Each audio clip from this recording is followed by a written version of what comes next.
kõik viidi, meegi viidi enam midagi enam ei jäänud enam. Saunad ja loomad ja kõik. Isal oli ometi 8 hobust oli. Kõik viidi, minegi viidi. Ja siis kirjutas Savlenia kolhoosi. Lehmaet oli tarvis 10 kilo võid anda. No kus sa võtad lehma eest ja lapsed ka tahavad piima saada. No ja siis oli sul kanu või ei olnud, 100 muna pidid ära andma. Ja kui ära ei andnud, siis ma ei tea, mis on siis teos teinud. Ja sigaga ei tohtinud pidada. Meil oli siga keldris oli peidus. Proovi siga keldris hoida. Noh, pidid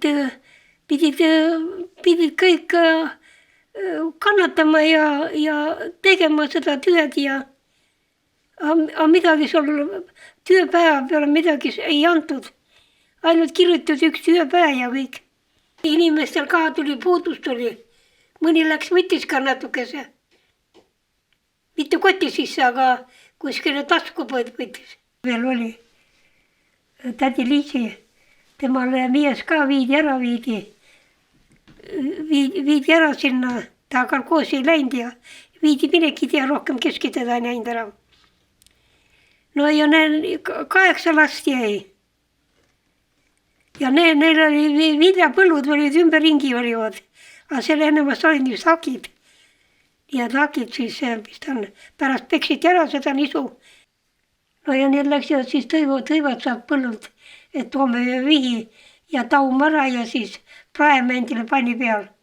Eks see laps oli keskel läinud, tõinud selle vihu sinna tuppa. Ja üks naine läks sinna ja nägi ja läks kaebas pritsetähtilile. Ja minti sinna ja 8 last jäi ära ja ema viidi 2 aastat anti. No aga kui see, mis ta on ära, eks pritsetähti oleks pidanud ka astuma natukese välja, et tal on väiksed lapsed ja ei tohi seda tea, aga keski kedagi ei ole tarvis. Ega ta siis ometigi ei varastanud teda, ta prosta võttis